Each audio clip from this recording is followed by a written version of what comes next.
Hey everybody, welcome on our channel. In this video we are gonna see, what if Naruto got expelled by Jedi and got Harem? Part 1. Huge shout out to fan writer 10101 for this story. If you are new on the channel, don't forget to subscribe our channel and like the video too. So without wasting any more time, let's start the story. The unknown regions of the galaxy are a vast expanse of space that has yet to be properly explored. It has long been the source of many tales and wonders parents have told to their children before bed. Many have tried to venture off into the unknown region, situated in the west part of the galaxy and far beyond the outer rim. Seeking after the many systems that have yet to be explored, the many resources yet to be exploited. However, long ago, the region was once a seat of power for a very old, very ancient empire that ruled with an iron fist. It was an empire forged upon slavery and aggressive expansion. It was an empire that predated the Republic, the Jedi, and the Sith. A very old and ancient empire indeed, yet, like all empires, it withers as the sands of time tick onwards. However, the after effects of that empire can still be seen.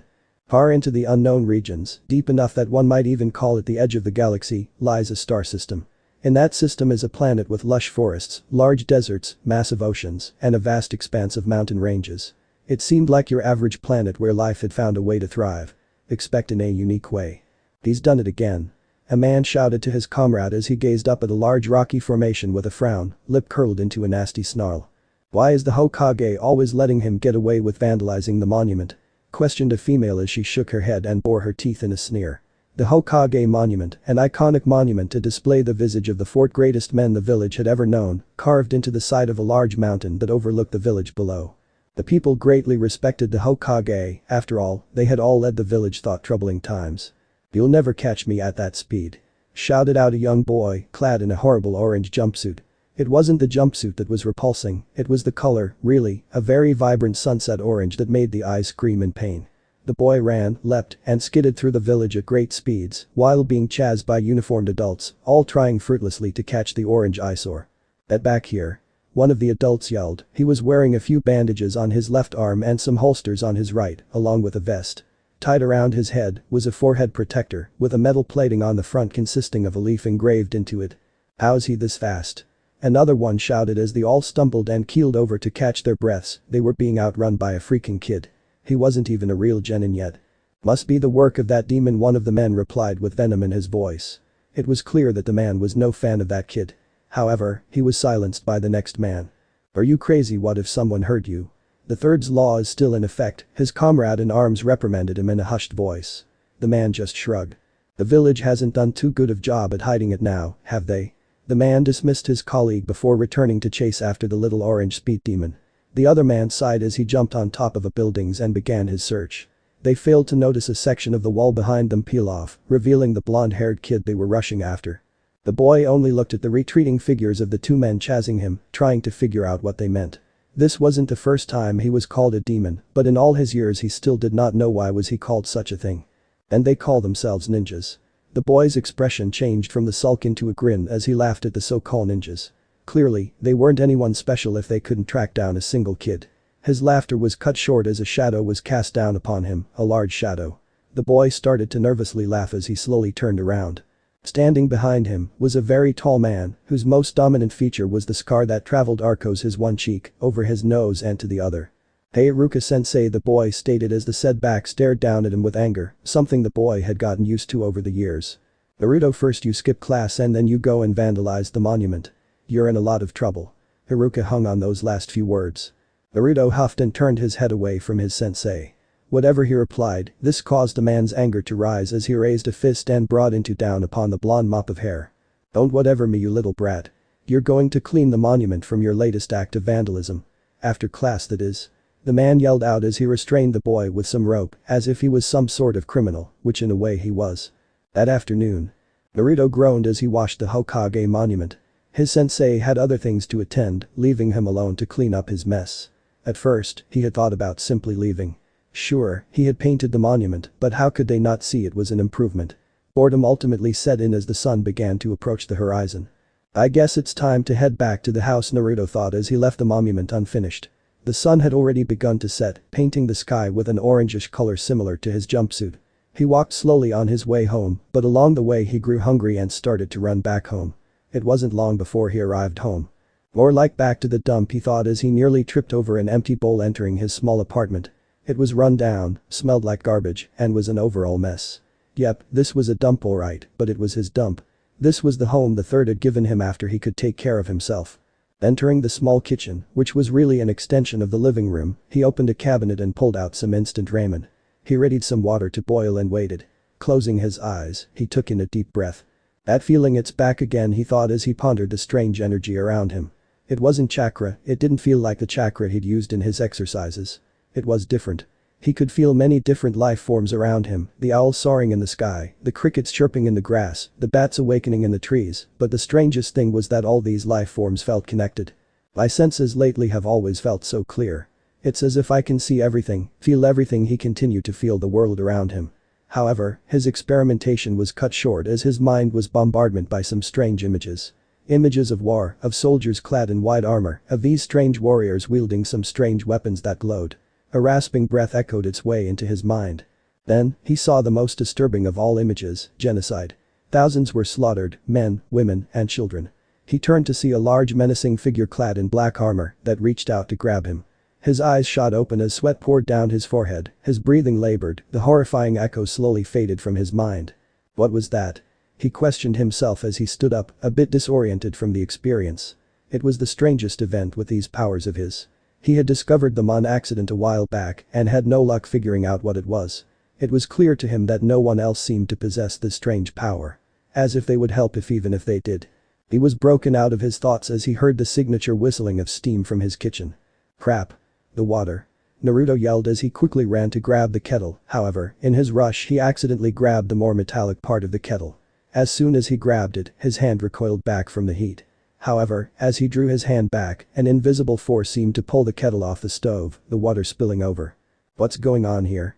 He questioned himself in disbelief. Did he do that? No, that's impossible. He didn't launch any kind of attack, in fact, he hadn't seen anything touch the kettle. His thought grew frantic and then suddenly came to a stop. He gulped as he began to sweat. Is it a G-ghost? He stuttered out as he looked around carefully. The odds of his apartment being haunted by some ghostly being were quite likely, after all, it looked like someone was murdered here long ago. He slowly approached the kettle and picked it up carefully as to not offend any spirits. However, he quickly dropped it with a yelp as he heard a knock on his door. His heart began to beat faster and faster as he slowly turned towards the door. It didn't help that it was dark outside and only a single light source illuminated the hallway to the door. Please be Iruka-sensei coming to scold me, please be Iruka-sensei. He prayed Iruka had noticed his unfinished work and was coming to make him finish the job. He slowly made his way to the door, sweat pouring down his forehead. With a trembling hand, he grabbed onto the knob of the door and gulped. This is it, he thought, readying himself for the worst. Time stood still as he slowly opened the door and found a green imp. What the hell? He questioned as he stared down at a strange green being. He was short, even shorter than him, yet the green little creature used a cane. The little thing had pointy ears and seemed quite wrinkly. It wore a robe the size fit for a toddler. The unknown creature seemed to be giving him a smile. Found you, I have. It spoke. It talked. Was he dreaming? Yes, this had to be a dream. He must still be experimenting with those strange powers of his, or it could have been that expired milk. This was all too much for him to handle, and so he did the next best thing, he fainted. The green little creature blinked as it stared at the boy. Expected a reaction like this, he did not. A few minutes later. Naruto groaned out as he sat upright in his bed with one of his hands massaging his head. He had the strangest dreaming apparently. First, some ghost knocked over his kettle. Second, a strange green creature had knocked on his door. I should really get some fresh milk next time. Naruto muttered with a sigh as he got out of his bed and headed to the kitchen to grab some water. Awake, you are. Good. He heard a voice, thought it sounded old and odd, given how the words were spoken. Yeah, I'm good, wait a minute, Naruto shouted as he turned around to find that green little creature. Wait, you say? The little creature hummed as Naruto now looked at it with curiosity. It wasn't human, that was a given. What are you? A frog. Toad. Naruto questioned as the creature laughed, even the way it laughed sounded odd to him. A frog? Me? No. It answered as Naruto's sweat dropped, what was up with this little creature? Then what are you? Naruto questioned as he took a seat. The creature hummed and hobbled over to a chair and jumped on top of it. Naruto's jaw almost fell to the ground. That chair was too tall for it and it jumped on it. Okay, who are you? Naruto questioned seriously. The little green creature looked at him with a smile. Grandmaster, I am the little thing answered as Naruto almost fell out of his chair. That's not an answer. Naruto questioned as the creature laughed. An answer, it was. Perhaps not the answer you seek. It answered back, causing Naruto to simply sigh. It was clear that the little green creature was smarter than it looked. Grandmaster of what? Naruto questioned. Maybe this creature from some super secret ninja village. Of the GD, I am. It answered as Naruto raised an eyebrow. What's a GD?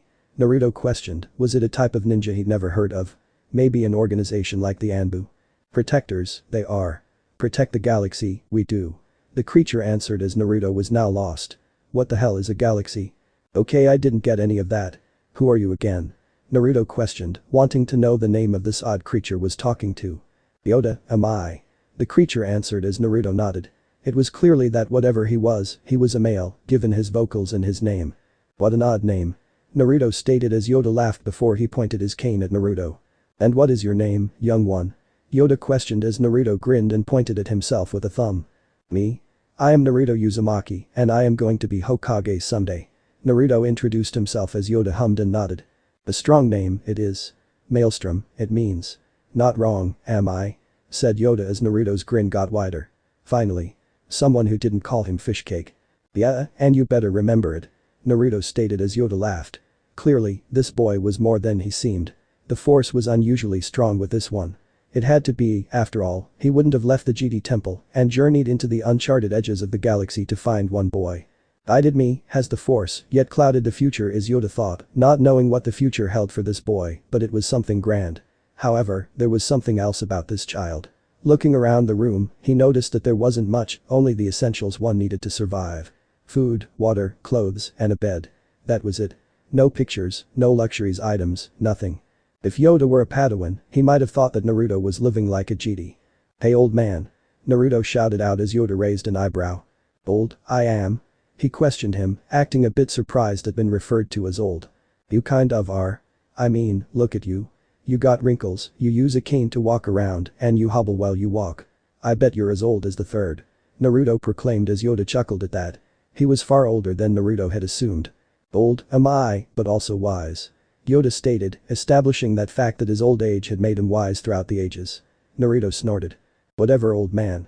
How did you find me? How come I've never heard of Jedis and galaxies and creatures like you?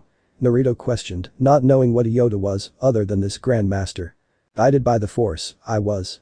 Led me to you, the Force has. Yoda replied as Naruto gave him a blank stare. Okay, first off, what is this Force you speak of? Then tell me why you came here. Naruto demanded as Yoda hummed. Clearly, it would hard to explain this to the boy as this planet was quite some ways off from the known galaxy and hadn't achieved space travel or even an industrial revolution of sorts. My ally is the Force. And a powerful ally it is. Life creates it, makes it grow. Its energy surrounds us. Yoda lectured as Naruto's head was now spinning. For an 8-year-old, this was all crazy talk that made no sense. Yoda knew that the boy had no idea what he was talking about, but he went on. Ask you why I come? Simple, strong you are with the Force. Yes. Very strong. Created powerful disturbances, you did, years ago. Searching for the cause, I have been. Yoda answered the second part of the question, however, there was more to it than that. Yoda is considered a very wise and powerful GD, one who is very strong with the Force. Naruto however ruffled his hair in confusion. I still don't get it. Naruto stated as Yoda hummed before he thought of an idea. Knew the woman was with child, did you not? Yoda questioned as Naruto raised an eyebrow. What are you? Naruto started off before his eyes widened. He remembered that day 3 years ago. He had congratulated a woman for being with child in hopes of having someone noticing him rather than ignore him.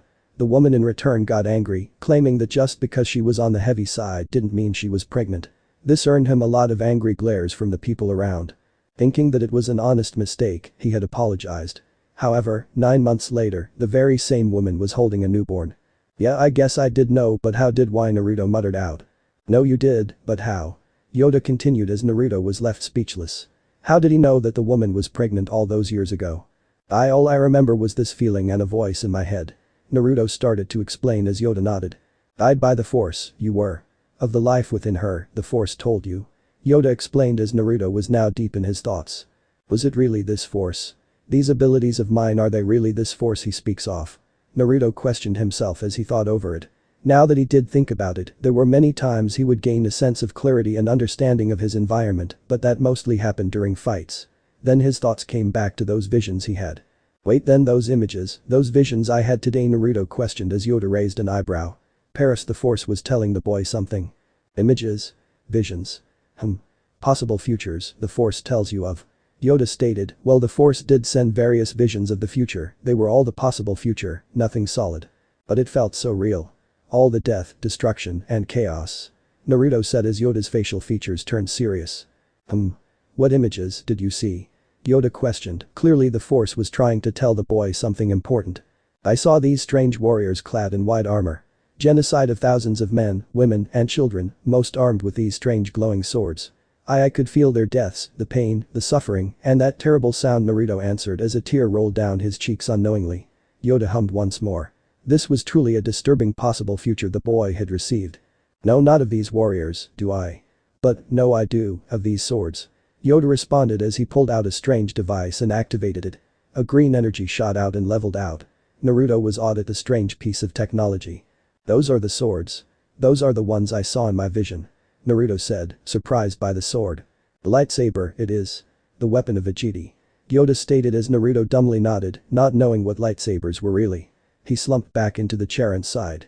This was like a dream. Everything was happening way too fast. He, an 8-year-old child, was being exposed to so many things that didn't make any sense. Sense conflict within you, I do? Yoda questioned as Naruto looked down, his features hardening. Why? Why me? Naruto questioned as Yoda hummed. It was a reasonable question, coming from an 8-year-old child, more so if the said child was from a backwatered world. Works in mysteries ways, the Force does. Sense potential greatness within you, I do. Yoda answered as trustfully as he could.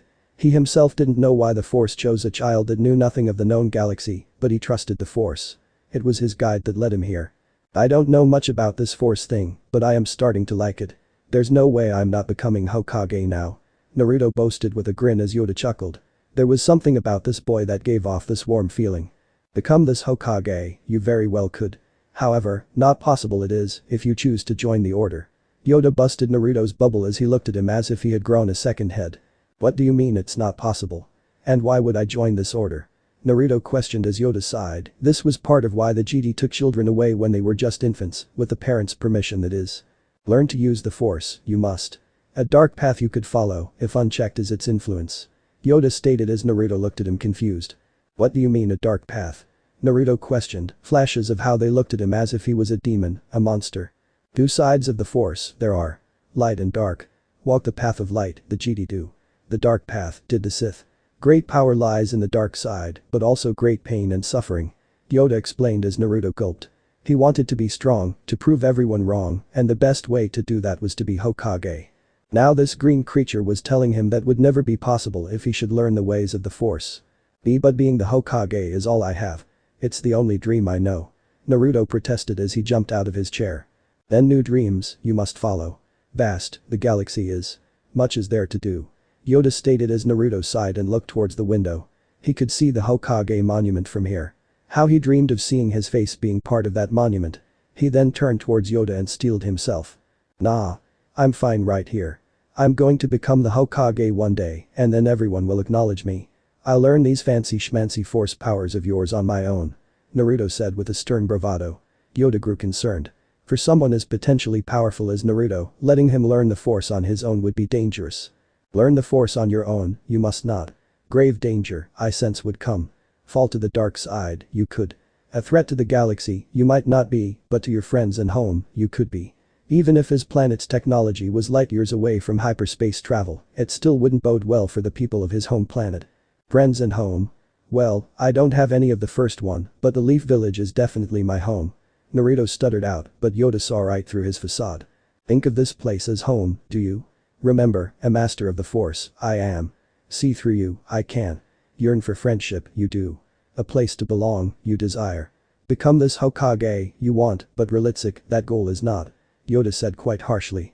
He felt guilt using Naruto's feelings against him, but the potential danger was too great. I'll make friends one day. Once I become a great ninja, everyone will pick me as the 5th Hokage.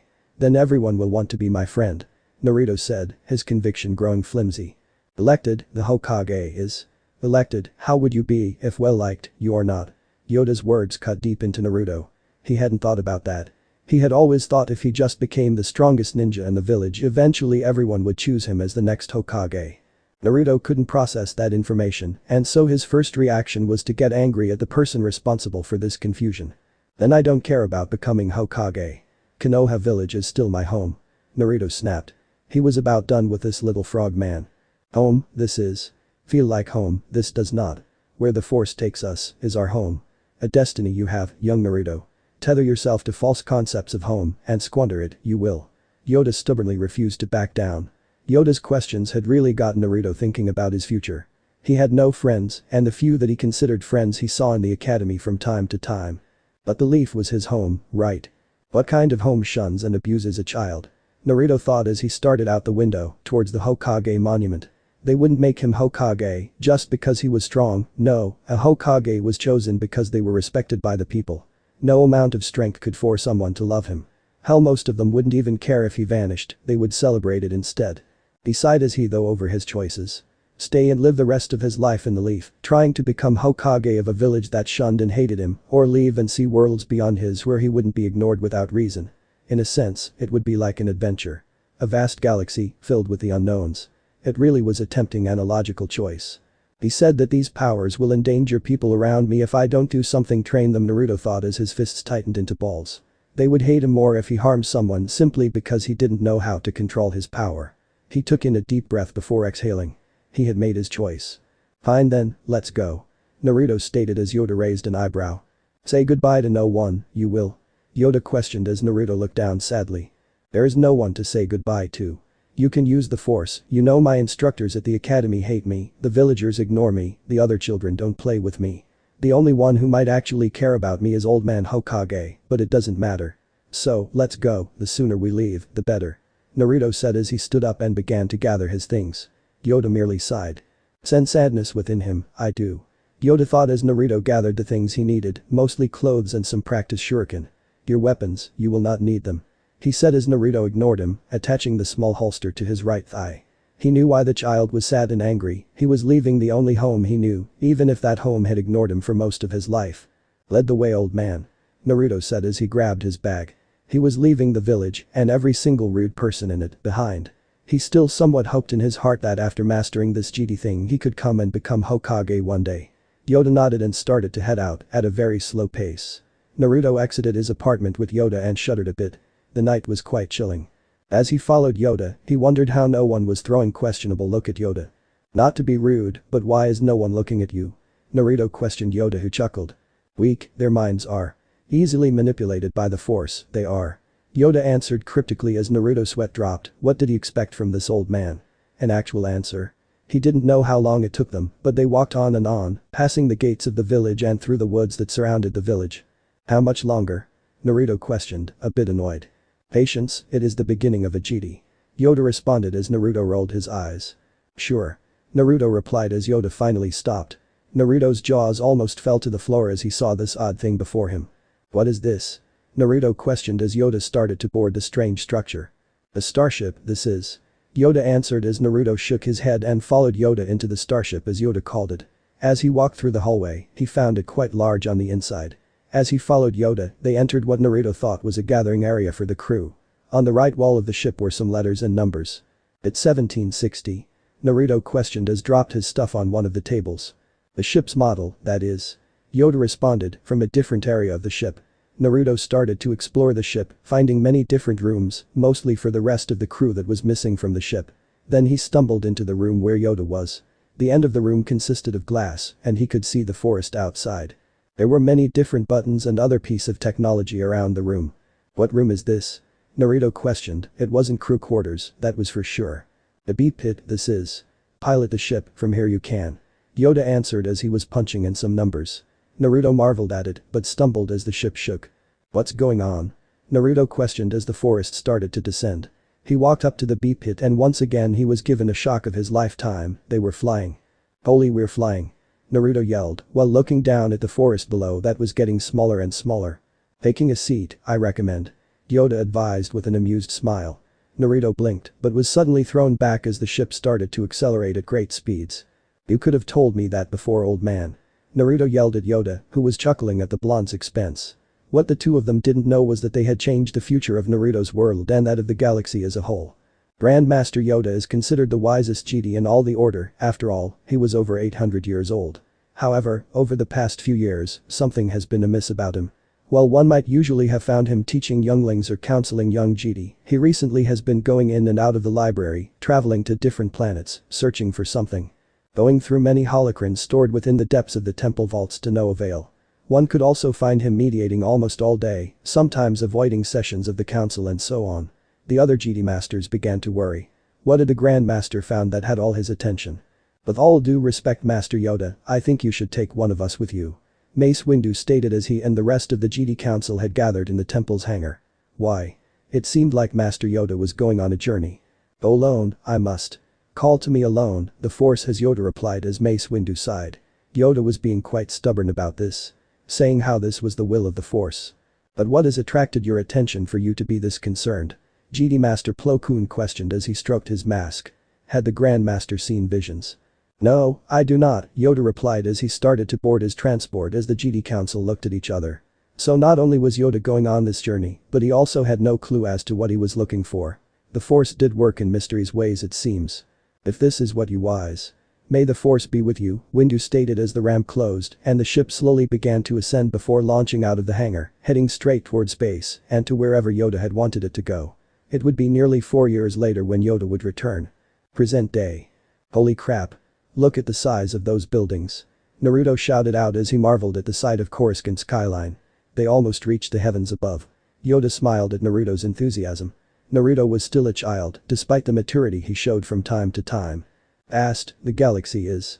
Much larger structures there are. Yoda stated as Naruto looked at him in awe. He couldn't imagine structures larger than the ones he was witnessing. It was impossible. If you say so, I'm just glad that we're gonna land soon. I was going to go crazy if I had to spend another month in this ship learning basic. Naruto said with mild annoyance.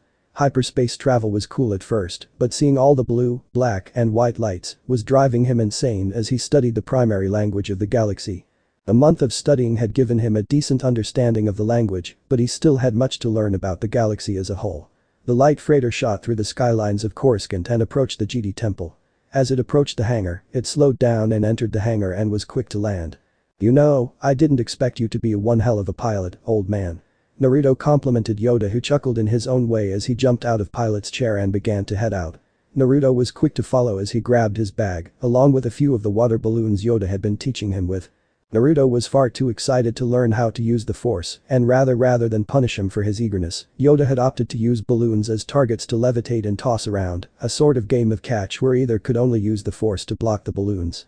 They were filled with water halfway through the training to increase both the difficulty and the consequences for Naruto. If he pulled them too hard, they would come smacking right into his face and soak him. Hey! Wait up! Naruto shouted out as he ran after Yoda, who chuckled while he hobbled out of the ship. Not long after Naruto ran out of the ship after Yoda, he ran face first into something soft, yet firm, and bouncy.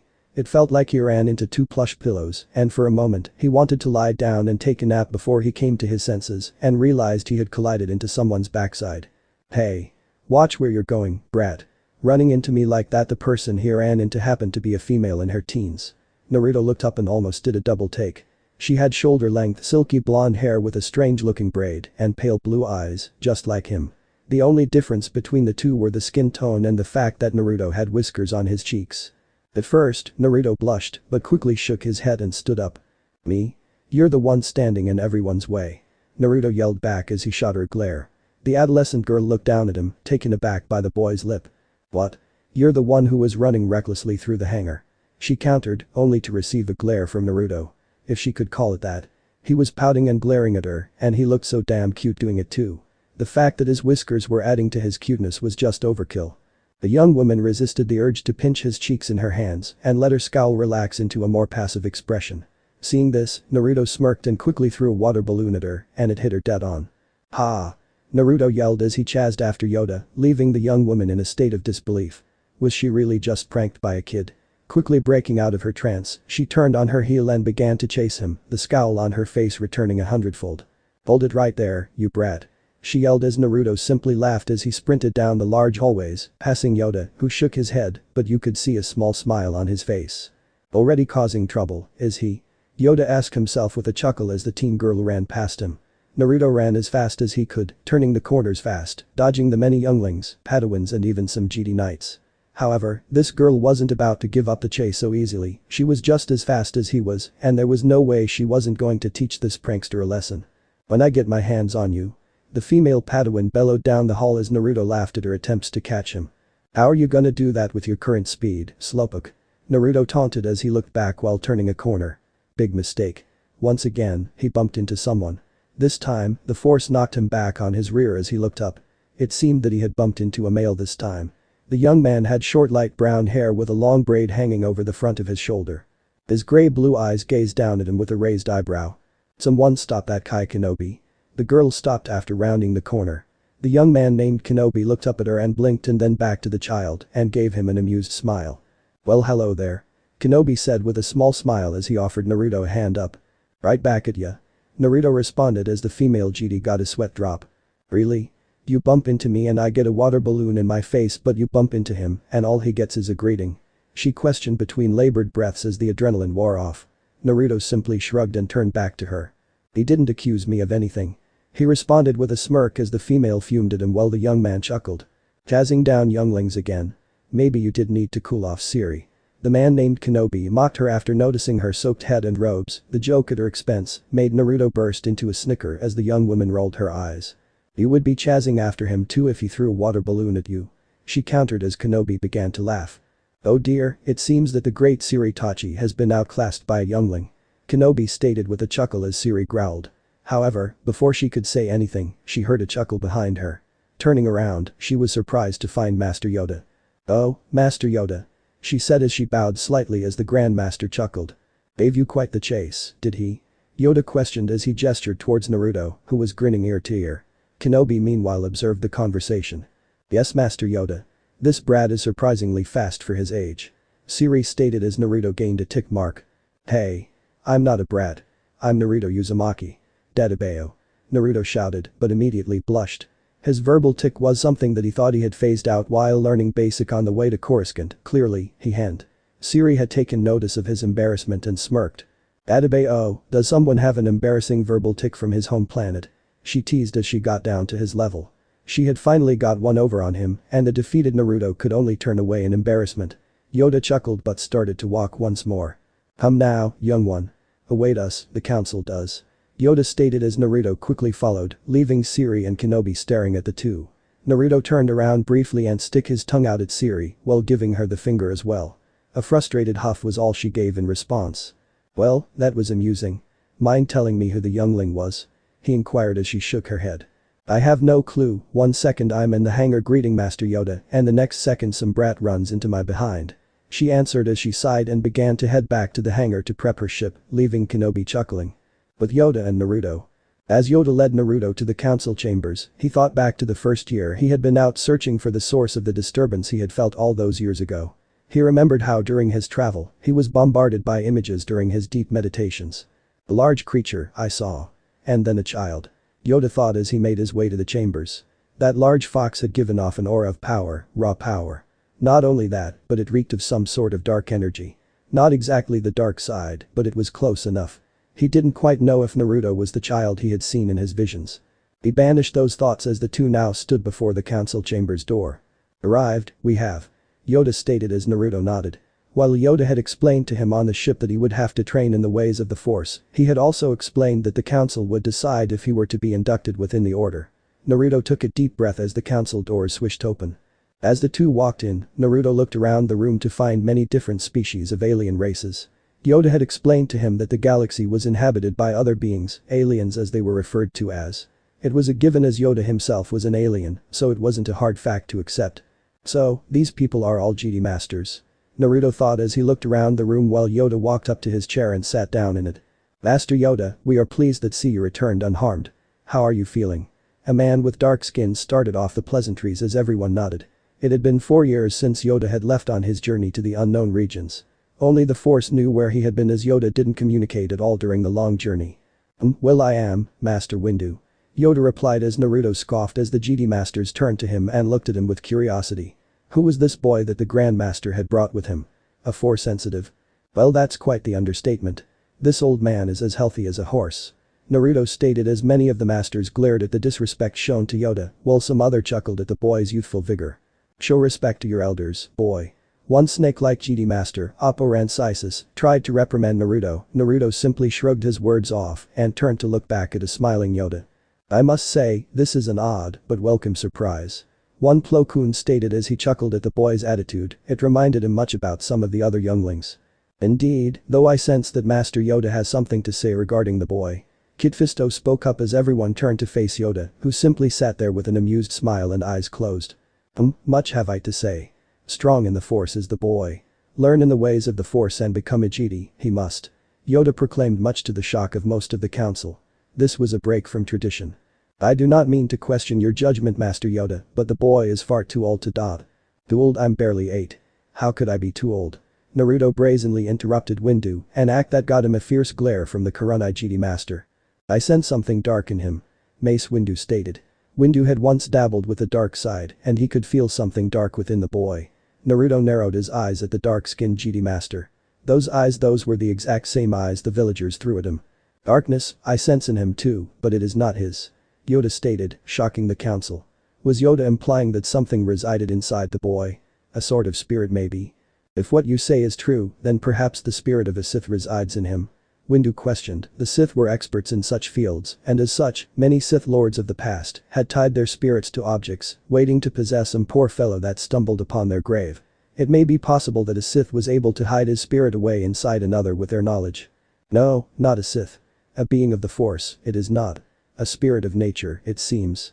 Yoda clarified as the GD masters looked at each other, wondering what that meant. There weren't many beings that were not of the Force, and those that did existed were hard to detect.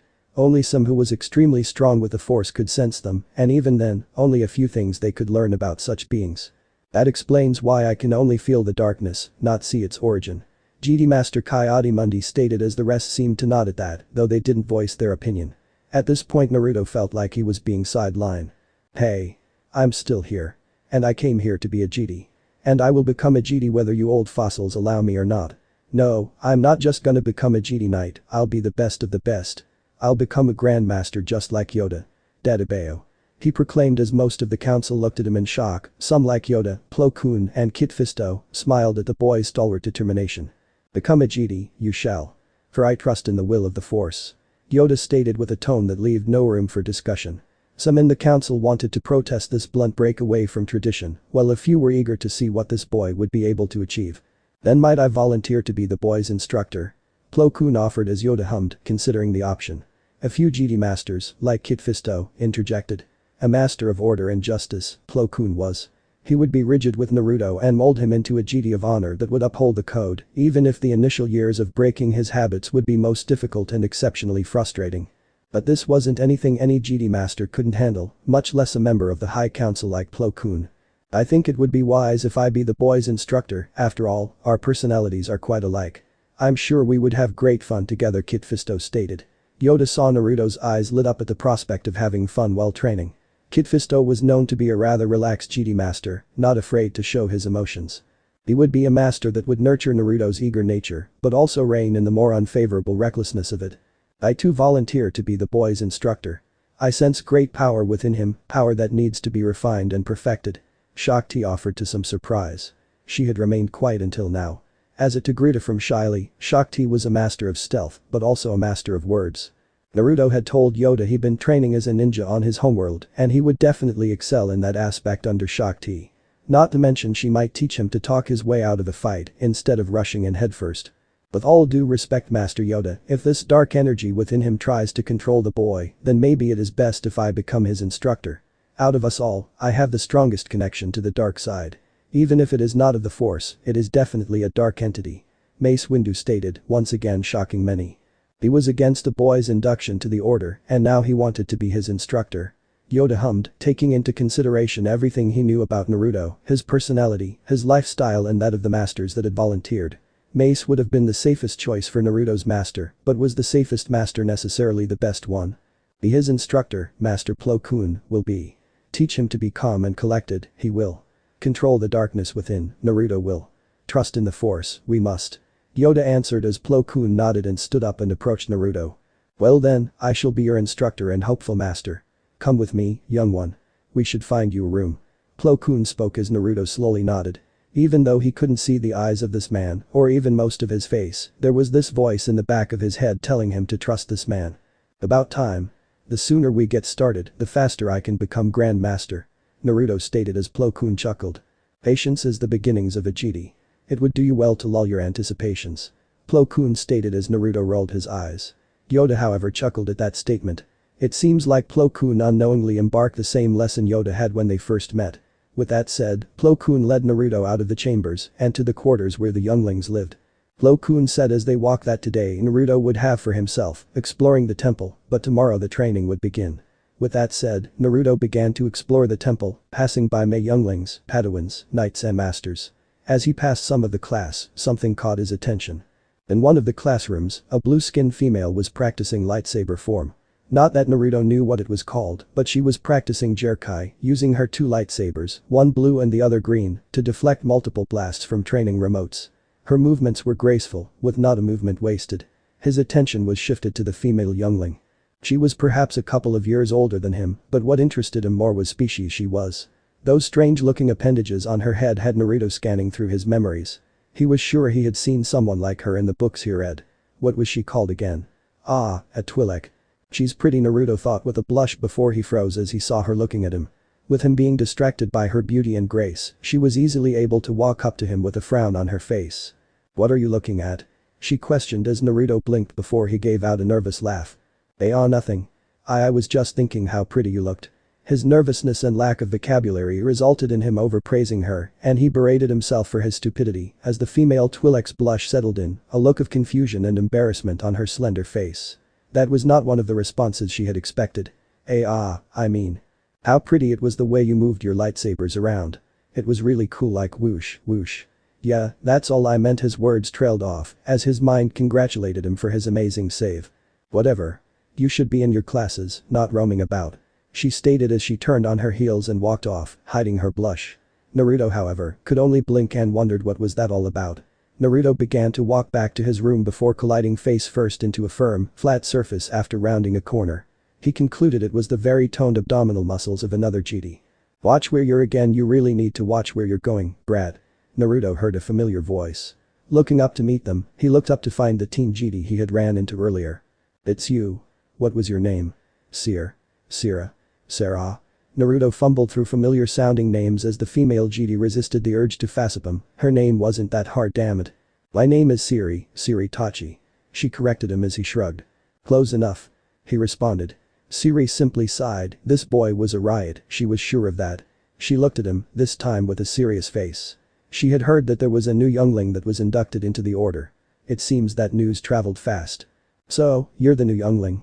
I heard that your instructor is going to be Master Plo Koon. She stated as Naruto grinned, that grin of his practically lighted up the large hallway like the twin suns of Tatooine. Yup. And I'm going to be the greatest GD there ever existed. He proclaimed, causing her to raise an eyebrow. That's quite the goal, after all, there have been many great GD. Siri stated in feigned interest as Naruto crossed his arms and gave her a determined look. So? I'll be better than you in no time. Naruto rebuked as she chuckled at him. Really? Well, I would love to see that happen. She said in amusement as Naruto narrowed his eyes. You don't think I can do it, do you? He questioned as she shook her head with a chuckle. No, I don't doubt you, after all, the force works in mysterious ways. Anything's possible if you work hard enough. She replied sarcastically as Naruto narrowed his eyes at her in brief suspicion before he smiled and jumped up in excitement, clearly missing the point. This was the first time, other than Yoda, that anyone believed that he would be able to achieve his goal. He might have annoyed her, but Siri didn't have the heart to crush his newfound joy with the truth. I'm surprised that the GD Council let you in. I mean, you're what? 6 years old, short stuff. That's still too old to be inducted into the order. I'm more surprised that your family allowed you to leave. She wondered, however, why Naruto's expression had shifted so suddenly when he heard the word family. She looked down at him and wondered why his mood did a 180. From that aloof, whimsical boy she was talking to earlier, his mood had changed to one of sulking depression. Hey, you alright? She questioned, not knowing that it caused the mood change. Naruto simply stood staring at the ground. I don't have any family, I'm a what's the word for someone with no parents. He answered as she realized her mistake. Oh, I'm sorry, I wasn't aware you were an orphan. She stated as Naruto wiped his tears, shook his head, and gave her a big smile. Nah, it's alright, you didn't know. Besides, no good comes out of crying over spilled milk. Naruto responded cheerfully. He learned early that crying about it would do nothing, it wasn't going to bring back his parents back or make other people care about him. So, he simply gave up on crying about anything too much. It was easier for him to just keep on moving rather than asking questions that he would never have answers to. I don't know much about my family, you know. I was too young to remember when the Jedi came. For us, families are forbidden, love is forbidden. Along with many other things. Siri stated as Naruto snorted. Really? How can someone protect the galaxy if they don't care about the people that they swear to protect? When I become Grand Master, I'll change some of these stupid rules. Naruto claimed as she looked at him in surprise. You shouldn't say things like that, it's not that we don't care, we just shouldn't get too attached. Some of the masters might take great offense if you try to change the sacred traditions of the Jedi. She explained him, thought she herself didn't know her position on the matter. Then let them be mad, I'm not going to stop talking about an issue just because a few old farts are upset. Naruto answered her as she shook her head, but smiled. The boy reminded her of herself. Strong, determined, hot-headed. They could pass as siblings had Naruto not have whiskers and his tan skin. Well then, how about we break one of the traditions? She offered as Naruto raised an eyebrow before he grinned. Sure. He answered as she giggled and got down to his level and extended her hand out to him. How about we become family? Little brother. She placed her other hand on his shoulder as Naruto's baby blue stared back into her sky blue eyes, visibly shocked at what he had just heard. All his life he had wanted a family. It didn't even have to be a family, just someone that would acknowledge him for who he was. And now, here was someone who barely knew him, offering him that. He didn't know when, but tears started to stream down his cheeks as he extended his small hand out and grabbed hers. Hi lady. My name's Naruto Uzumaki, and I'm 8 by the way. Not 6. He answered with a genuine smile. Siri smiled at him as she pulled him into a hug. You're pretty short then for an 8-year-old little brother. My name is Siri Tachi, remember? And I'm still only 17, so you'd better cut it out with that lady stuff, okay? She hadn't realized it yet, but she had just affected the future of the galaxy unknowingly. Beneath that silliness of his, he's still just a child. She thought as she let him cry on her shoulder. Unknown location. Deep within a solar system, one could find a large gate. A gate to a prison cell.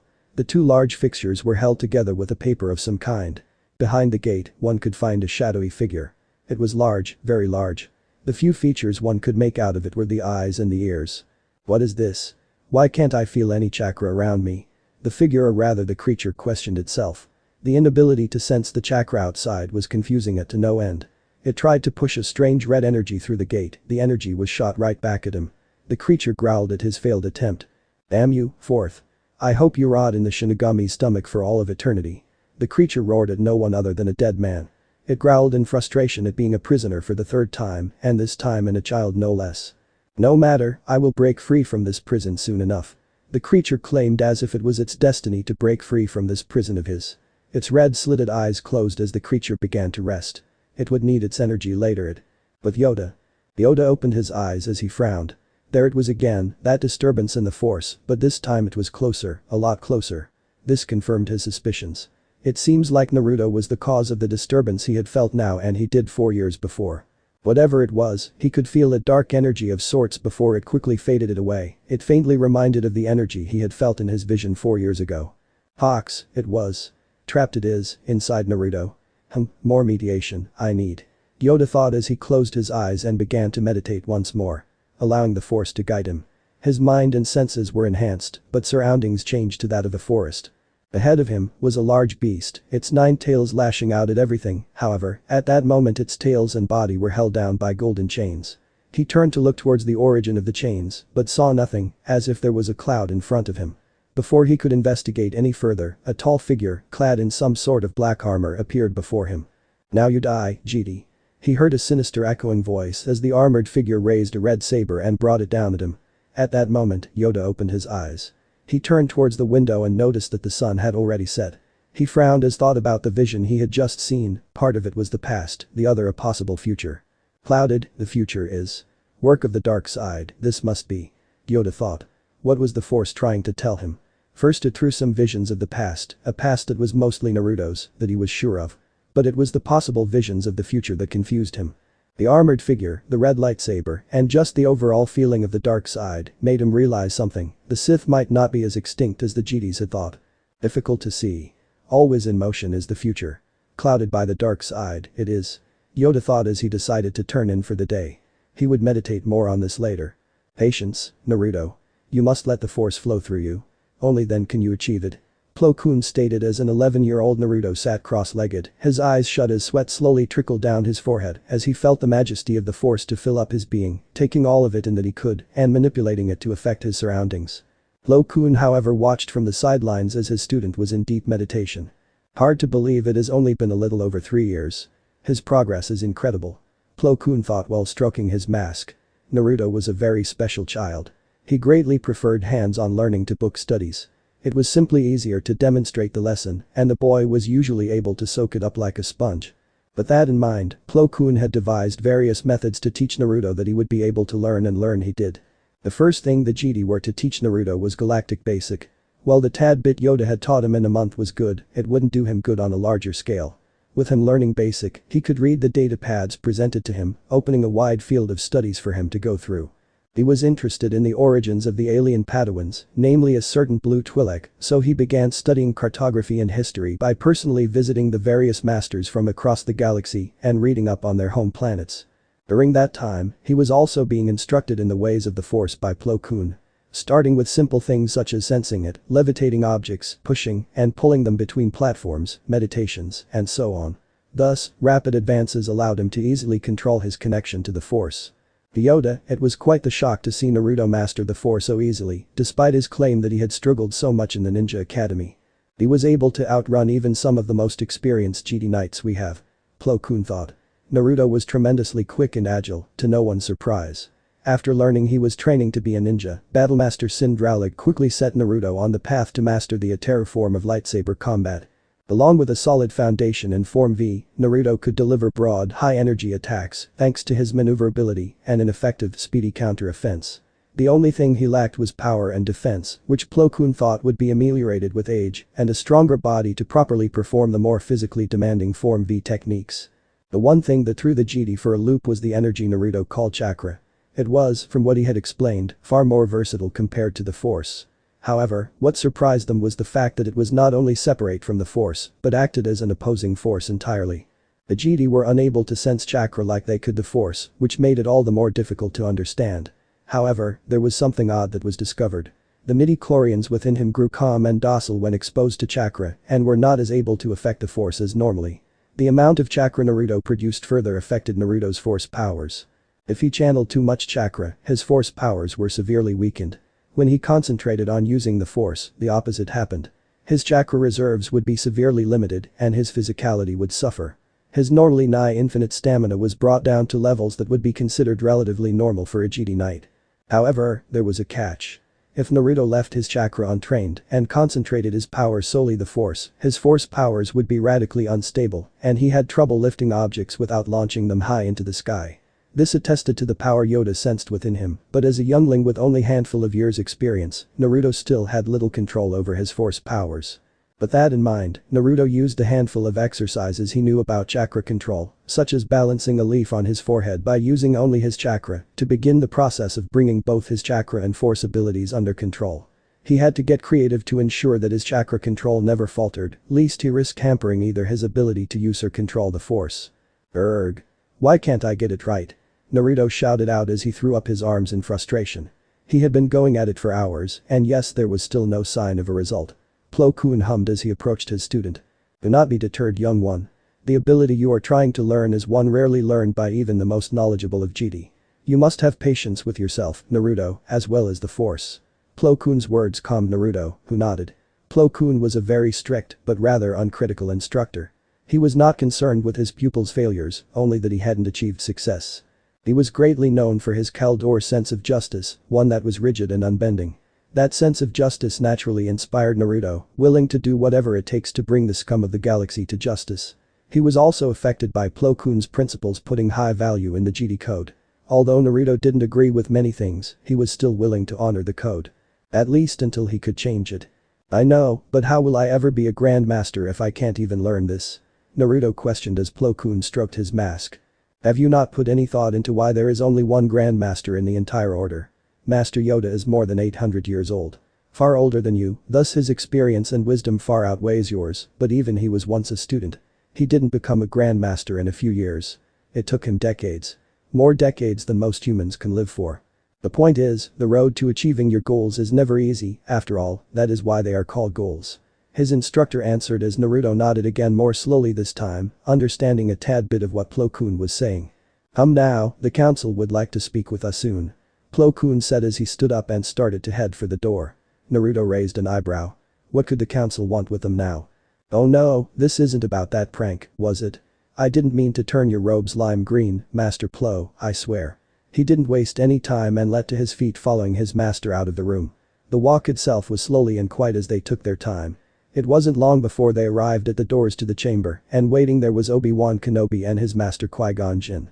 Naruto smirked as he spotted Kenobi. Hey. Kenobi, what are you doing here? Naruto questioned as the 20-something Padawan looked down at Naruto. He merely smiled and shrugged. I'm not sure myself. All Master Qui-Gon said was that the council requested our presence. Kenobi answered while stroking his chin. He said it very seriously, too. Like he was a sergeant giving orders to his troops. While the two talked, the Jedi masters bowed to each other as they waited for the door to open. I suppose you know why the council called for us? Plo Koon questioned as Qui-Gon hummed. I have an idea, though I am not sure. The master answered as Plo Koon thought over that answer. The doors to the chamber opened, allowing the group of 4 to enter. The group walked to the center of the chamber, while the council members sat in their chairs. Here you are, good. Yoda stated as he smiled at the group. The group of 4 bowed slightly as Mace Windu chose to take the floor.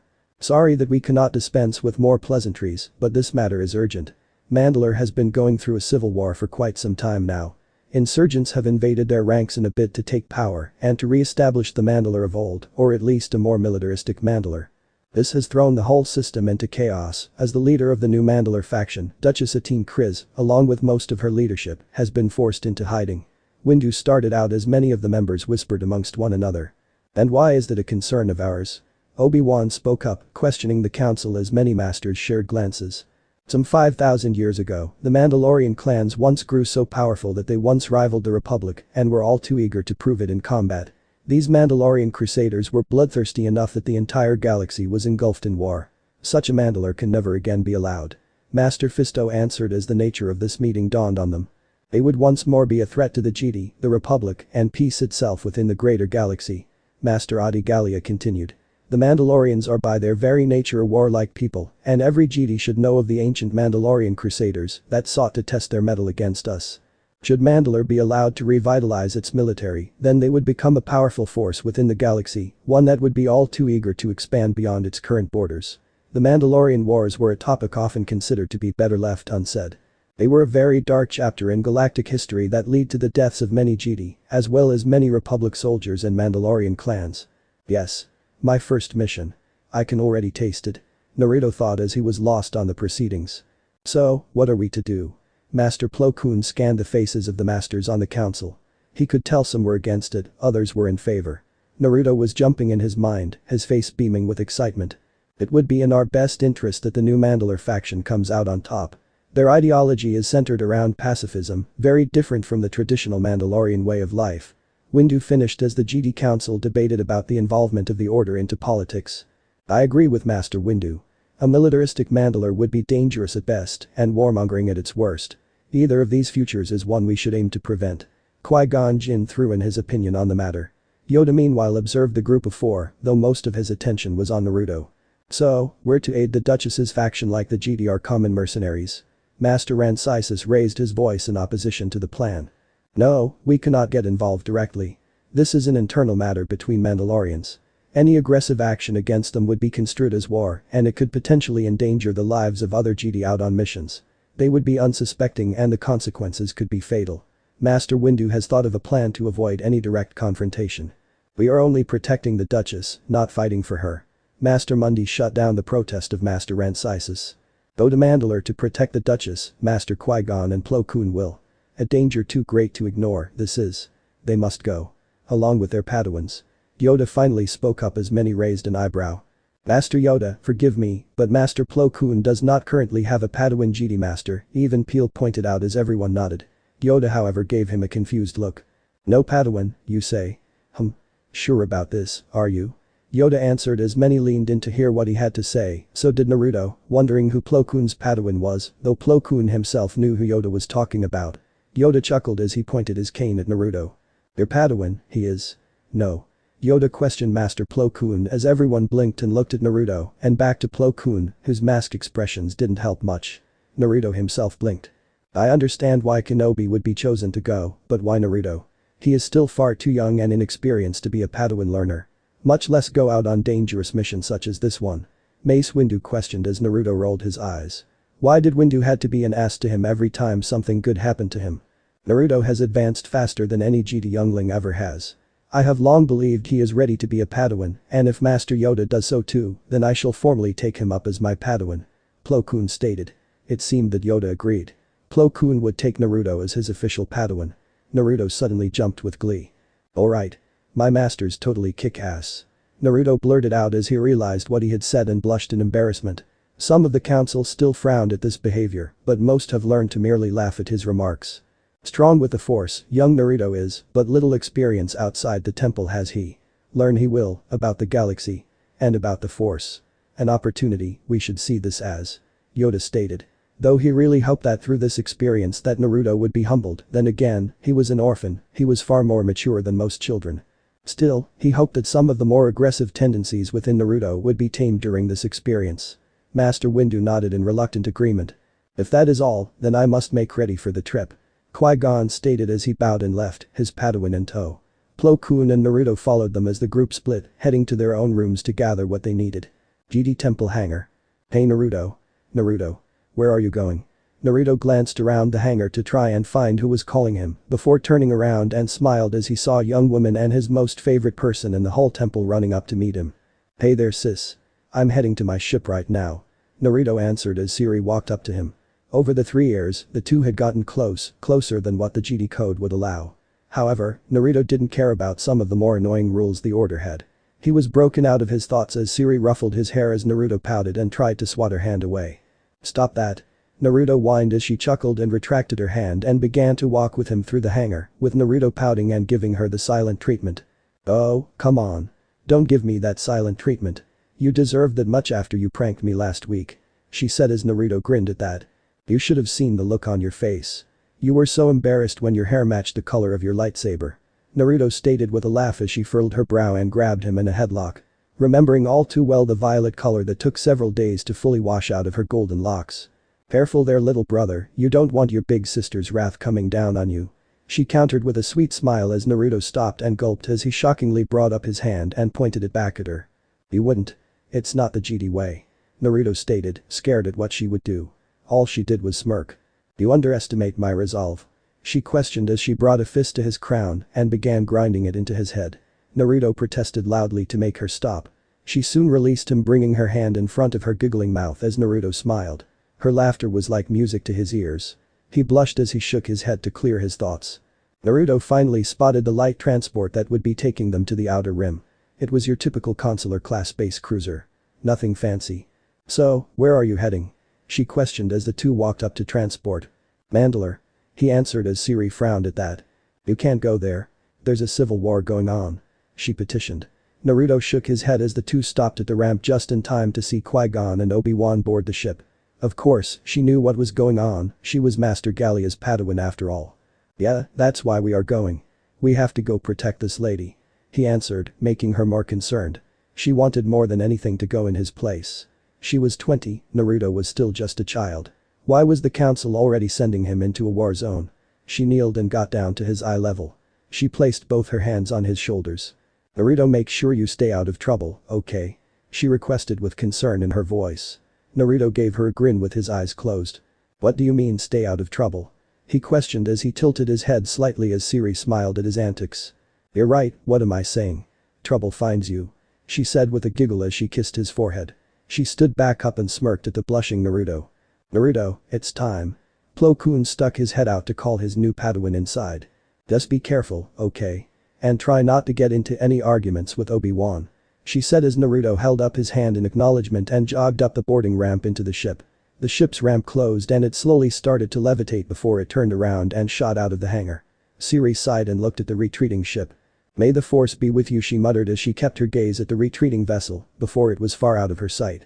Turning around, she began heading towards the training fields. She had to meet with Master Gallius soon. Mandalore. It was only a day before the transport ship exited out of hyperspace, with Mandalore in their sights. The group of 4 Jedi readied themselves as the ship approached the moon of Mandalore, Concordia. The Duchess and her family had retreated to the moon after they were attacked at the capital. It seemed that not even the Grand Palace was safe from the insurgents. "You ready?" Naruto looked to Obi-Wan, who nodded. "Yes, but are you?" He snarked back as Naruto gave him a fox-like smirk. "What's that supposed to mean?" "I was born ready," he said with conviction as Kenobi rolled his eyes. The two followed their masters down the ramp, their cloaks hiding their appearances. "This is a war zone, not a picnic." "I don't know what Master Yoda was thinking sending a child," Obi-Wan said as Naruto frowned at that statement. "I'm a Padawan like you. Not a child." Naruto shot back as Obi-Wan shook his head. "You have only recently become a Padawan, too recently. Just stay behind me and you'll be fine," he said as Naruto resisted the urge to growl. After 3 years of training with his master, he had learned to better control his emotions, well, at least his more reckless and violent ones. He was still carefree and the laughable fool. "Says the Padawan who was sent to the Agri Corps to help cultivate crops," Naruto said with a snicker as Obi-Wan sighed in defeat. That was one chapter of his life that he would not want to remember. Being sent to the Agri Corps was the worst thing for a youngling who wanted to become a Jedi. Who wanted to spend their life growing crops. Not him. As the 2 Padawans bickered with each other, the 2 masters were having talks of their own. "I'm not entirely sure how I feel about your new Padawan being here." Qui-Gon spoke as Plo Koon frowned behind his mask. For some reason, Qui-Gon was one Jedi who didn't like Naruto. For some reason, he merely tolerated him. Naruto has proven himself to be worthy. Out of all the younglings, he has advanced the furthest and the fastest. At a young age, too. Frankly, it is your Padawan I am worried about. After all, he was sent to help grow crops. Plo Koon said calmly, unknowingly teasing Qui-Gon's Padawan the same way Naruto just had. The human Jedi master kept walking. "Obi-Wan is different. He is strong and experienced. I've no doubt he's almost ready for the trials. In time will be just as wise as us. He will make a great Jedi master one day." "Your Padawan? I'm not so sure," Qui-Gon replied as Plo Koon shook his head. "Naruto might be impulsive and act with his emotions sometimes, but his sense of justice is even stronger than mine. He will not sit back and watch as people are hurt by those who abuse their power. He is an unorthodox Jedi, but being unorthodox shouldn't be that unfamiliar to you, Master Qui-Gon. You're infamous for disobeying the council," Plo Koon stated as the two stopped as they arrived at a forest opening. "They're here," Qui-Gon whispered as the group of 4 waited. From the opposite side, a few men and women emerged. They were armed with various blasters, with a few wearing uniforms. The apparent officer of the group walked past the group and stood in front of the Jedi. "Did the order send you?" he questioned as Plo Koon nodded. "Yes, the order is willing to help you, but we are only here to protect the Duchess, not take part in this civil war," Plo Koon answered. The officer nodded and gestured them to follow. "I'm Mikkel's son, Defense Minister of Mandalore and a key advisor to the Duchess, Satine. Please follow me, the Duchess awaits your arrival," Sun said as he turned around and began to walk, with the group of Jedi following the group. They walked for what seemed to be hours before they finally reached a base of sorts.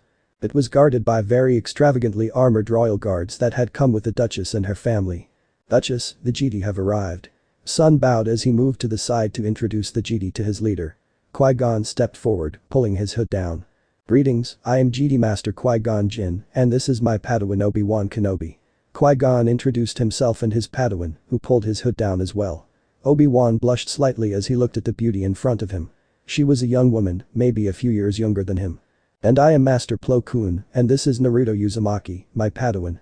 Plo Koon introduced himself as Naruto stepped forward, pulling his hood down. His blonde spiky hair sprang up in attention, finally being released by hood of his cloak. He studied the Duchess before his sight turned to the red-haired preteen girl next to the Duchess. She looked around his age, but she was definitely taller than him.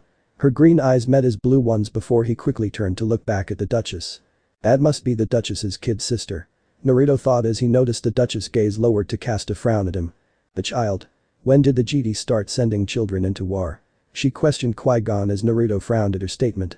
Before he could say anything, Plo Koon discreetly stopped him. "With all due respect, Duchess, it was the Grand Master who picked the Jedi here to protect you.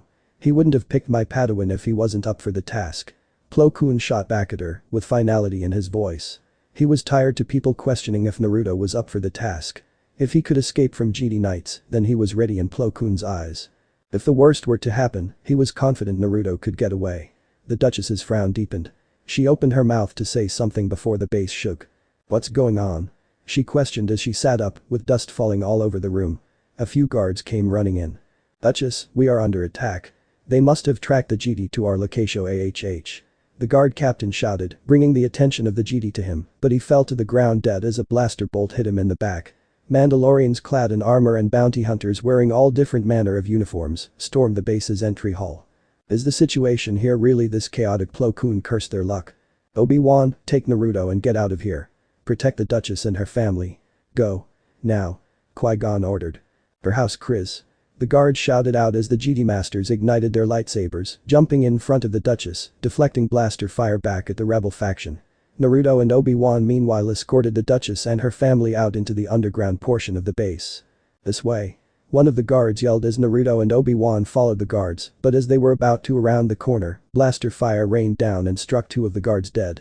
Obi-Wan ignited his lightsaber, jumping in front of the Duchess, protecting her as he deflected the blaster fire. Naruto saw that Obi-Wan had the blocked path forward handled. However, more Mandalorian rebels stormed down the hallway from behind them, having rushed past their masters. They aimed their blasters at the Duchess and her younger sister. The two girls looked terrified as the blasters aimed at them. Satine rushed to shield her little sister with her own body before a snap hiss was heard behind them. "Get down." She heard as a small figure jumped over her, a blue lightsaber in his hand spinning wildly, deflecting the blaster fire as he charged forward.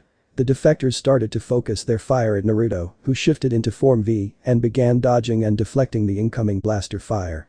His defense slowly began to fail, so Naruto decided to go on the attack instead, bursting into a crazed rush of force-enhanced speed. As Naruto quickly approached his first opponent, he ducked down and rolled forward with a slash, but his opponent managed to take a quick step back, only getting cut superficially across the chest. He quickly stood up after realizing he was uninjured and resumed his attack. In these cramped hallways, Form IV was no good. Naruto's thoughts grew strained as he began to fall back.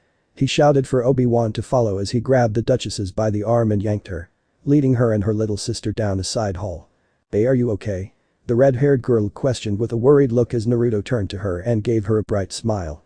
"Don't worry your pretty little head over me. My job is to protect you." Naruto responded with that stupid grin of his. Obi-Wan had briefly deflected blaster fire from both sides as he quickly stepped into the side hall and began chasing after Naruto. The Redeed was knocked out of her thoughts as Naruto grabbed her hand and began to lead her down the hall, following the rest of the group. As more insurgents arrived, they began to fire at the retreating group. Naruto grit his teeth as he turned his attention behind him and began to concentrate on limiting his chakra reserves. Obi-Wan, sensing his intentions, did his best to overtake Naruto, who threw out a powerful wave of force energy with his hand. The powerful push of force energy threw them off their feet, sending them flying back into the first hall, knocking a handful of them unconscious. "Ha! Serves you right." Naruto yelled as he tightened his grip on the Duchess's sister and began to pull her again down the hall. They exited the base as various starfighters flew overhead, locked in combat. A loyalist gunship broke through and landed near the open courtyard. A crewman opened the door and began using the side turret to fire on enemy starfighters. "Get the Duchess on board now." One of the crew members yelled as Obi-Wan led the women to the transport, Naruto and the girl in his hand following close. Qui-Gon and Plo Koon soon emerged from the ruined base through an alternate route with Mikkel's son and some Mandalorian guards. As they exited, Obi-Wan extended his hand out and jerked it back, causing the exit to collapse, trapping the troops chasing them inside the base. "That should hold them off, nice work Kenobi. Now let's get going." Naruto yelled as he boarded the gunship, still holding the Redeed's hand. As everyone boarded the gunship, it began to take off with fighter support. Inside the gunship, the two Padawans let out a deep sigh. "You can let go of my hand now." The Redeed blushed as Naruto blinked and looked down before letting go. Oh, sorry," he responded nervously as he let go of her hand. The girl brought her hand up to her chest and took hold of it with her other hand. Blushing, but also smiling. Maybe this won't be so bad, she thought as she glanced at the blonde next to him, a silly smile on his face.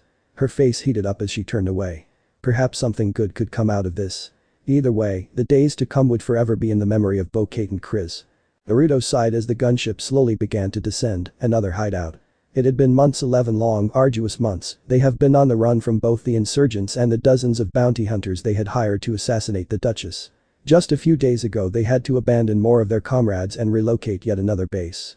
The gunship slowly landed as the doors slid open, allowing the loyalist foot soldiers to disembark first. They were to make sure that the surroundings were clear first before the Duchess emerged from the craft. "All clear," the captain said as the rest of the occupants disembarked, with the GD closely guarding the Duchess and other high-value targets. "The last few days have been rather entertaining, wouldn't you agree?" Obi-Wan questioned as Naruto shrugged. "If being shot at by an army of angry Mandos is your idea of fun, then you must have a very strange definition of entertaining. Are you masochist, Kenobi-senpai?" Naruto shot a grin as he let a bit of his native tongue slip into his inquiry with his newfound older brother. "I was talking about you, rather. I think I finally know why Master Yoda wanted you to come along with us so badly, better yet, why he allowed you to suddenly become a Padawan after only a few years of training, Cowhigh. I was an initiate for quite some time before I was chosen as Qui-Gon's Padawan." Obi-Wan responded to his junior with snark and respect for his skills, though he would not dare voice his opinion was anyone else present. Both of them knew that Kenobi was far better simply because he had so much more experience than Naruto. They were a little over 10 years apart in age, but Obi-Wan had started his GD training from the proper age. All in all, this amounted to roughly a 15-year gap in experience, although at times it felt much smaller to the older Padawan. "It was because I'm awesome," Naruto responded as Obi-Wan sighed. He couldn't really argue anymore. Naruto had proven himself very capable over the past year, and he continued to improve month after month. Obi-Wan had begun to step up his training. He was no longer sure the gap between them would last too much longer. Experience could only get you so far, after all. You needed to have talent and skill as well. Naruto had noticed that Kenobi's advantage in their sparring matches had begun to wane as Naruto adopted the Form IV techniques from his brother as well as his master into his own blade work. It didn't hurt that Naruto was being mentored by one of the best GD warriors in the order. Naruto's skill in Form V Shen had become very polished. The lessons of Plo Koon were better conveyed when facing off against real opponents with real blasters, rather than programmed training remotes. As the two walked in contemplation of each other's improving skills, the gaze of one Bo-Katan Kryze was fixed at Naruto. He was unique. He was nothing like the GD, at least from what her sister had told her about GDs. "Oh, is everything okay?" She was broken out of her thoughts by Satine. She looked away, her eyes darting to fixate on anything. Anywhere but towards the object of her affections. "Yes," she responded as Satine raised an eyebrow and followed the gaze of her kid sister to Naruto. She frowned slightly. Turning to Bo, she rested one of her hands on her shoulders. "Bo, you know what I told you about GD and relationships," she stated as Bo looked down sadly before she shook her head in denial. "He's not like the other GDs. He's brave, considerate, funny, and so much more." Bo countered as she blushed once more at her thoughts. Satine sighed as she looked at her kid sister. "I will not allow you to pursue a relationship with a GD. Not only that, but you are too young," Satine stated with finality as Bo slightly growled at her sister's declaration. She turned to her elder sister and shot her a fierce glare. "Aren't you the hypocrite? Don't think that I don't know about your late-night rendezvous with the other Padawan." Bo shot back as Satine almost fell, a blush covering her face. "That's different," Satine answered in a hushed voice. Bo rolled her eyes, clearly it was not. "Only different because you're sleeping with him," Bo fought back as Satine's eyes widened with a scoff as she turned away from her sister. "It's different because I'm not interested in him romantically. And we haven't done that in a while. It's only a little casual fun, and that's all it can ever be with these GD types, too obsessed about their code and selflessness and detachment from the world. Ah, I shouldn't even be talking to you about this stuff, you and Naruto are both only 12. Satine answered her sister with a twinge of scorn in her voice. However, Bo-Katan was unable to talk back any further, including mentioning that she was in fact 13, as the group stopped in front of an entrance that led to a hidden base. "You first, my lady." Obi-Wan gestured with his hand as the Duchess smiled and nodded and walked in, her royal guards following her with Bo in tow. The two GD masters however were talking amongst themselves. "You've done a great job training Naruto, he truly is a phenomenal Padawan. At first I wasn't so sure he was ready. But observing his last duel with Obi-Wan, I suspect he's every bit as capable as a Padawan his age should be. Even more so when it comes to his saber skills. Your warrior traits seem to have rubbed off on him substantially. I knew you would come around eventually, but sadly, I'm not so sure I feel the same," Plo Koon said with concern. "What do you mean?" Qui-Gon addressed his doubts head on. He seemed to have been enjoying the last fight. Perhaps Master Windu was right. He and his Vapid form might have been the best fit for Naruto. When we returned to Coruscant, I was thinking he should study under him for a while. Plo Koon suggested as Qui-Gon hummed in consideration as the two stood guard at the base's entrance while their Padawans went inside to stand guard. I disagree. I think learning Vapid would be more dangerous than therapeutic. Naruto has definitely improved his restraint over the past year, but learning something like that, I'm not so sure even Master Windu could set him on the right path after being exposed to all that emotion. Naruto has proven himself repeatedly during his time here on Mandalore, and he has been invaluable to this mission. His martial skills are impeccable. Truthfully, he's gotten better with Form IV than even you are. I don't think there's much left that you can teach him in that regard. Instead of learning with Master Windu, let him study under me instead. It is my specialty after all. Qui-Gon proposed as Plo Koon nodded in understanding. I've noticed a change in Obi-Wan as well. He's become much less arrogant and his desire to improve so quickly is a cause for concern of mine. Qui-Gon continued as Plo Koon frowned. Well, as much as one could with his or her mouth covered by a mask. So, you don't know about the fact that your Padawan has been meeting after hours with the woman we are here to protect? Plo Koon questioned as Qui-Gon's eyes widened at this new piece of information. What? Qui-Gon responded with a chuckle.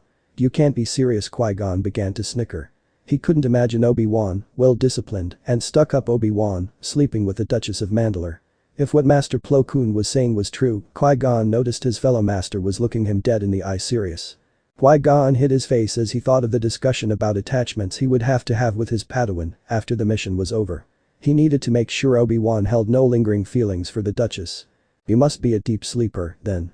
Plo Koon responded as he turned around and began his patrol, leaving a very amused Qui-Gon deep in thought.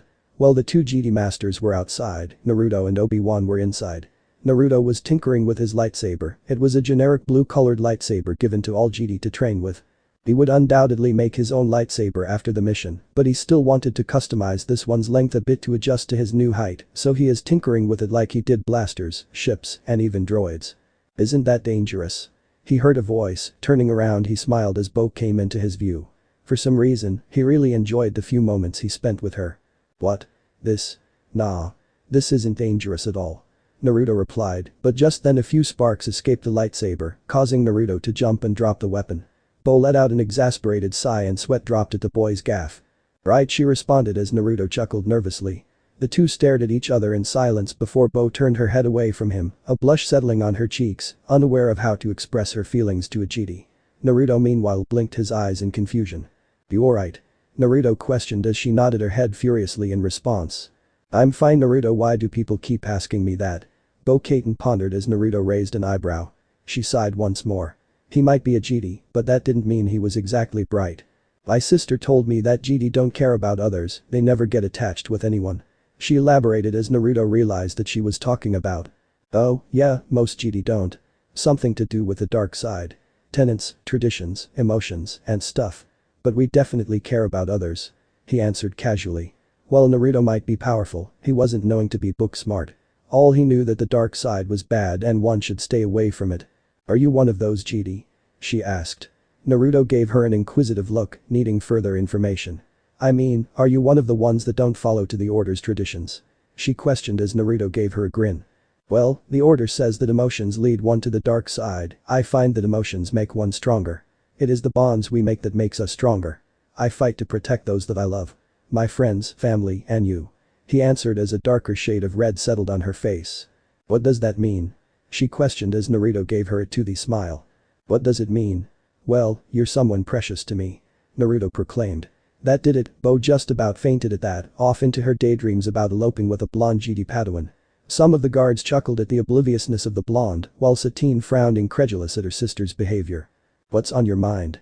She was questioned by her not-so-secret lover. Turning around, she came face to face to Obi-Wan. The man was quite amused by her sister's dilemma. It's my sister, she is much too young to fall in love, with a Jedi no less. She stated as Obi-Wan frowned at that statement. Then what about us? He whispered as she looked down, deep in her thoughts. Mandalore is going through a civil war. So many of my people have died. After this is over, Mandalore will need rebuilding. Someone has to lead them, to guide them. Satine started as Obi-Wan slowly nodded. She was the leader of the pacifist faction. That means I cannot be distracted by anything, not even by my feelings. She stated as Obi-Wan sighed sadly. So, that's it. All for your people, I suppose. Funny how things work. Me, a Jedi, dared to love and loved I did. Then there's you, not bound by an order or its code, seeking to detach yourself from everything all for the sake of your people. I guess you would have made a better Jedi than me. Obi-Wan chuckled at the irony. Satine frowned at that, she wasn't going to abandon her feelings. But, She-Mandalore needed a leader. I'm sorry Obi-Wan, she said sadly as she turned around, leaving the Padawan to his own thoughts.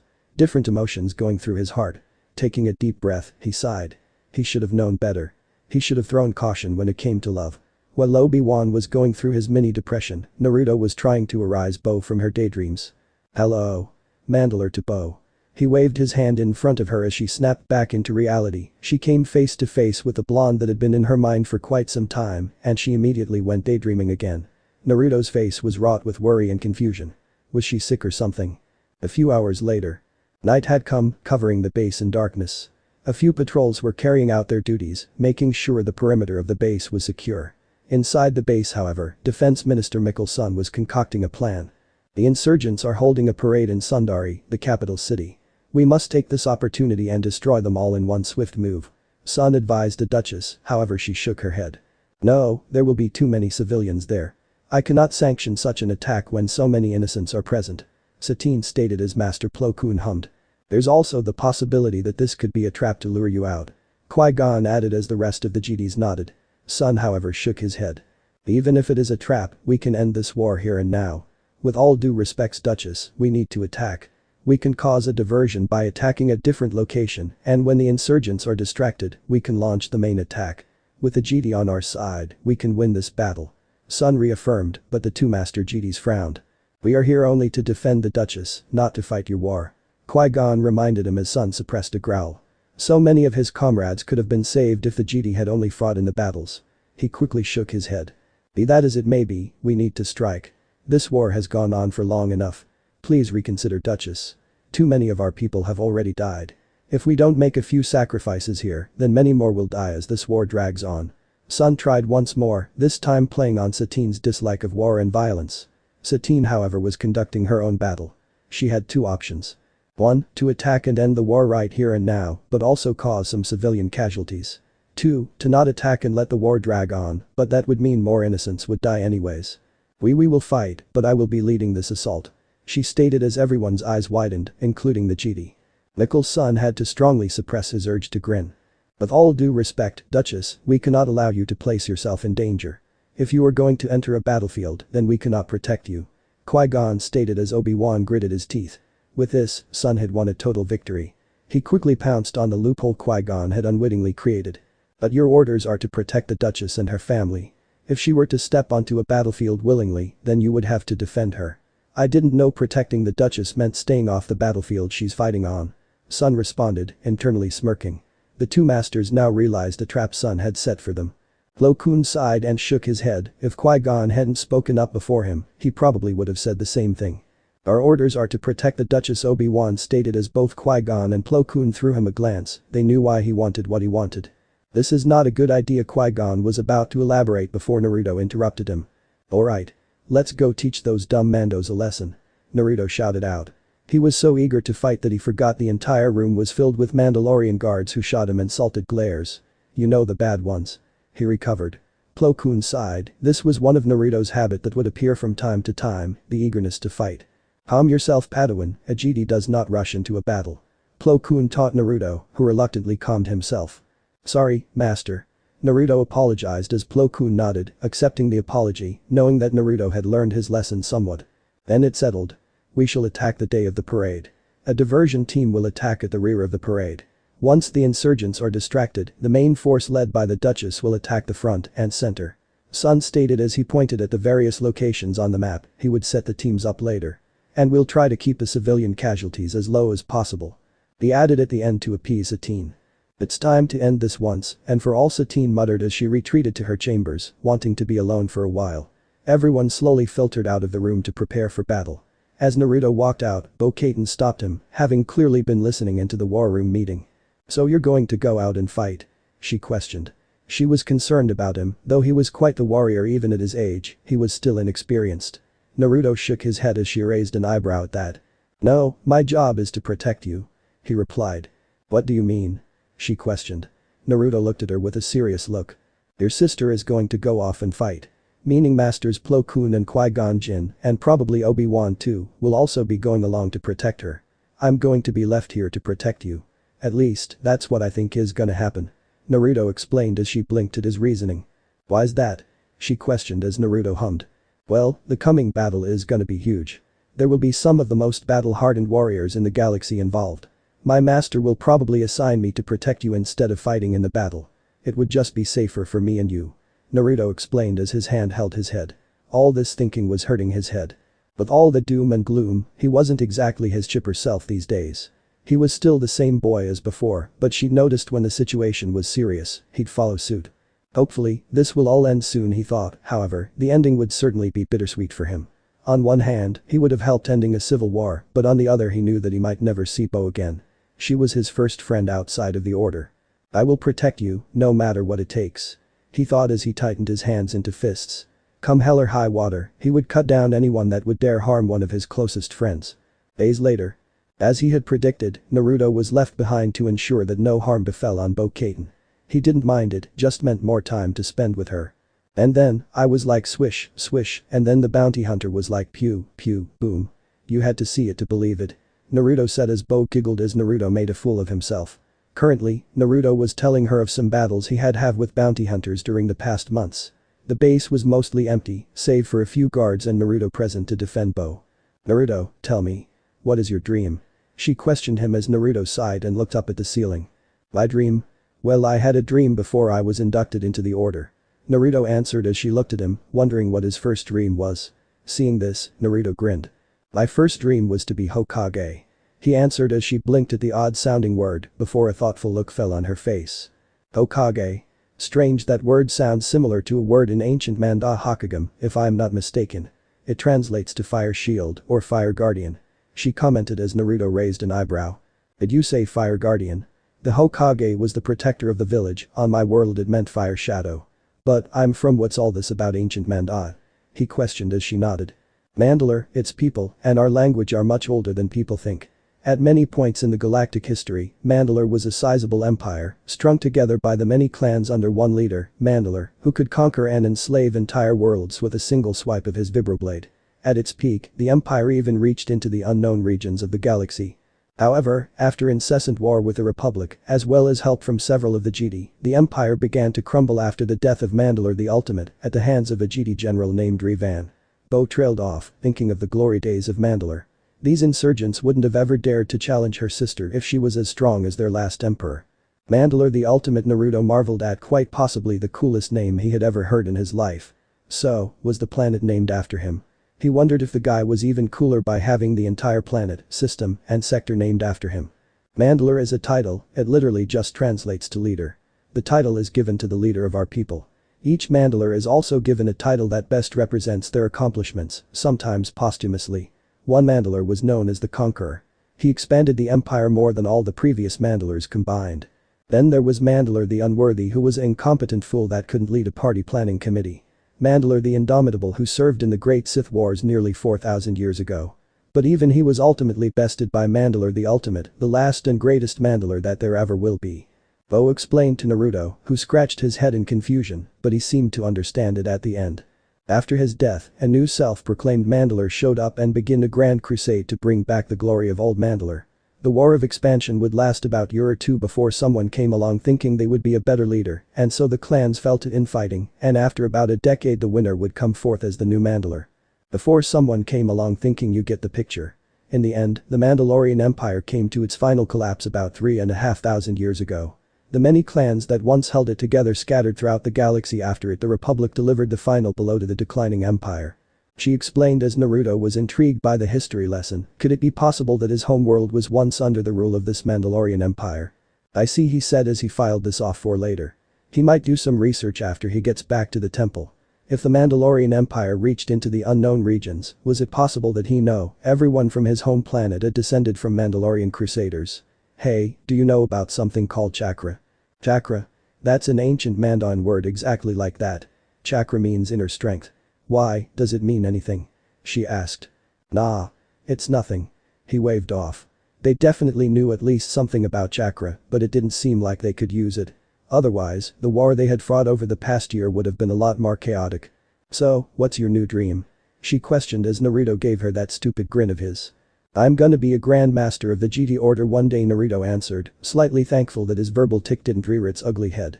"Well, I am sure that you will make it as one." She supported him as Naruto looked at her with wide eyes. "Really? You really believe me?" he questioned as she gave him a confused look before nodding. In that moment, Naruto stretched out his fist, beckoning her to do the same. She was going to ask something, but before their fists could collide, the sound of blaster fire echoed through the hallways. "It's those rebels." One of the guards yelled, but he was cut down by blaster fire. Naruto quickly brought Bo behind her and ignited his saber as 4 Mandalorians entered the room. It seemed like they had attacked at the most fortunate of times. Well, what do we have here?" "One GD brat and that sorry excuse of a Mandalorian sister." One of the insurgents spoke. He wore Mandalorian-style armor that was very traditional. Naruto gripped his saber tightly and shifted into his Form V stance. "Damn it, I really need to train with a new form, all my current ones are useless in confined spaces." Naruto thought. While he had gained some experience with combat, it wasn't enough to make him a pure master at it. "Back off, you bastard." Naruto yelled at the insurgents. The insurgents chuckled before they leveled their blaster fire. At that moment, Naruto threw some smoke bombs, blinding the room in white smoke. "Damn it. Use your infra scanners." One of the female insurgents yelled as they all activated their scanners, only to find the GD and their target running through the halls. "After them." She yelled as they ran out into the hall, only to be thrown back by some unknown force. This bought valuable time for Naruto to lead Bo out of the base.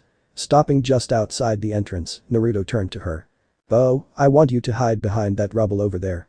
He instructed her, but she just stood there and looked at him in fear. But what about you?" she questioned, fearing for what the blonde was going to do next. "I have to go to fight them. We can't outrun them forever." He answered as Bo looked at him defiantly, clutching her hands into a fist. The truth was, Naruto could outrun them, she couldn't. She was slowing him down. I don't want to be weak," she thought, but was broken out of her thoughts as she heard blaster fire. Looking up, she saw Naruto deflecting multiple blaster bolts. "Run, Bo." Naruto instructed her, but she was frozen at her spot. "No. I'm not going to leave you." She yelled back as Naruto kept blocking the blaster fire. "Now isn't the time for this. Go, I'll be fine." Naruto shouted back, urging her to go. Bo gritted her teeth, she wanted to help, but it was becoming clear that with her being present here, Naruto couldn't go on the offensive. With that thought in her head, she turned around and ran for it. Naruto looked back, relieved to see her retreating figure. Nodding to himself, he quickly went on the offensive, charging right at the insurgents, dodging their blaster fire with Form IV, or deflecting it with Form V. "Come on. He's just one kid." One of the assassins shouted out as they kept on firing. As Naruto approached the first insurgent, he crouched down and shot forward, his lightsaber in his hand making a cutting motion. "Ah!" the insurgent yelled as the lightsaber cut straight through his armor and through his gut. He fell dead on the ground, his seared entrails spilling out. Keeping up the momentum, Naruto quickly backpedaled, dodging a vibroblade. Extending his hand out, he threw the insurgent into a collision course with a nearby building, causing a few of the said Mandalorian's bones to break. "Damn, he's pretty good for a brat." The man coughed out, blood leaking through his mouth as he removed his helmet and tried to stand up. Out of the corner of his eye, he spotted a silhouette hiding behind a collapsed building and smirked. Naruto continued his offensive, charging at the 2 remaining insurgents. His movements were becoming increasingly faster and deadlier as they dodged his wild attacks. They were beginning to tire, having to put everything they had into simply evading the swing of his lightsaber. If something didn't change in the next few minutes, they would certainly. "Hold it right there." They all heard a voice filled with venom. Touring around, Naruto's eyes widened. Standing by the edge of the ruined building was the injured Mandalorian, holding Bo-Katan at gunpoint. Naruto gripped his lightsaber as the insurgent pressed his blaster to her head. "Move, I dare you." The insurgent challenged him as Naruto growled, before he was knocked down by the 2 insurgents behind him. "About time, for a moment there I thought we were done for." The female insurgent grunted as she kept Naruto down. The one holding Bo hostage shrugged his head. Bo, however, was a crying mess. Sorry Naruto," she cried out as Naruto struggled to get free. "Don't worry, Bo. I'll save you." He shouted out as the insurgents chuckled at his words.